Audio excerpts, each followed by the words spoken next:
Hey there, so today we have another review. This is a beer from New Belgium. This is their Voodoo Ranger, a re-review. Sometimes the beer options are not great. So unless you go to the fancy store, or unless you go to GB or Total Wine or something, there's beer is available, beer is available. And I thought I'd re-review it for you guys. Let's see where this beer is at. We're talking about 23-10-04. So this was bottled not that fresh. We're talking about 3 months ago. And then it has a 5-month Best Buy. So it's supposed to be good for another 2 full more months. Okay, let's see how this guy turns out. Best-selling IPA in the country. All right. Beer comes in a medium gold color. A little bit of chill haze on that. Not completely clear. I mean, it's clear beer, but has a little bit of chill haze to it. Medium to deep gold color, actually. A little bit of color on that, huh? Yeah, smells familiar. So last beer that I had that sort of reminds me of this, the Pacific Northwest beers remind me of this, but actually Tropical Beer Hug, if you've had that beer. I didn't review it for you guys, but that beer has this aromatic to it. It's almost a phenolic. It's, there you go. What am I thinking of? The Stone IPA. Stone IPA, classic Stone IPA. It's almost like a phenolic. It's this like rubbery pencil racer, pink pencil racer, burnt tire, rubbery, almost phenolic kind of thing going on. Not all the way to like Band-Aid like some Belgian phenolics, but it's so distinctly that. Underneath you get some pine, a little bit of oily grapefruit zest in there as well. Resin. Yeah, cheers. Yeah, I mean that is dumb drinkable. Like, what the hell? That's 9%. I mean, that's just not okay to producing beers like this. It says fresh cut pine and citrus, blah, blah. Yeah, 9%. Wow. So the last beer that we reviewed would be sort of, well, relevant, not similar, would be the Fancy Papers from Cigar City. That's a way fatter beer. It leans a little bit more chalky and creamy on the palate. This is bone dry, lean, hoppy, clean. It honestly tastes like a really big version of the Stone IPA. So I guess the most relevant beer would be something like the Fancy Papers, which is like not Fancy Papers. That's their other hazy.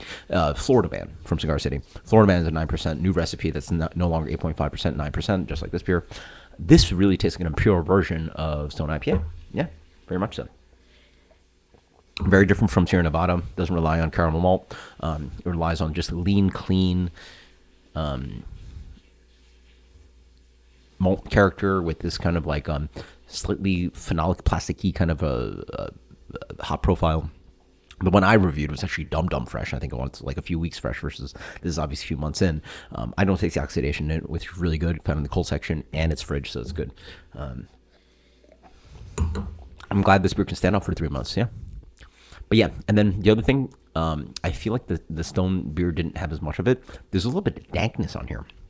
On the back end, it definitely has this kind of like cat pee, dank marijuana kind of thing going on. So, but yeah, this is not very fruity. This is citrus and pine, mostly pine, and then just like the aromatic, it's like kind of like spitting off this kind of like pink pencil eraser, rubbery, plasticky kind of tone to it. So with the pine. And the bitterness is actually pretty restrained on this guy. I'm going to say the bitterness is actually like a medium to medium minus. So not really in a full strength bitterness of an IPA that Sierra Nevada does the full strength IPA bitterness of an IPA. Stone pushes it back a little bit, and I feel this is even less bitter than that. So it's like an Imperial Stone IPA with like a little less bitterness, but just as insanely drinkable. Way more drinkable than the Florida Man, actually. So yeah, warms on the way down, but it is a super dry drinkable beer. Wow. I mean, makes sense why people like it. Honestly, for hophead, I think you want more fruit characteristic, more bitterness, but instead this just makes it lean, dry, drinkable. Again, in the vein of all these high ABV beers that everybody's chasing these days, like the Golden Monkeys and the Juice Forces. Like, just pull back on the bitterness, make it super drinkable at 9%, almost Imperial 10%. And that's what people want these days. So let's go with the rating on this guy. High utility, if you're planning to do that. But Super drinkable, yeah. I personally wish it had more character to it, so I'm gonna give it a solid. Definitely better than Florida Man, so let's go 92. Yeah, Voodoo Ranger Imperial IPA. Fantastic, New Belgium, crushing it. Again, produce a bunch of beers that were on my worst beers of 2023, but also can produce just really drinkable. I even like the Juicy Haze IPA, so this one's pretty good. Until next time, cheers later.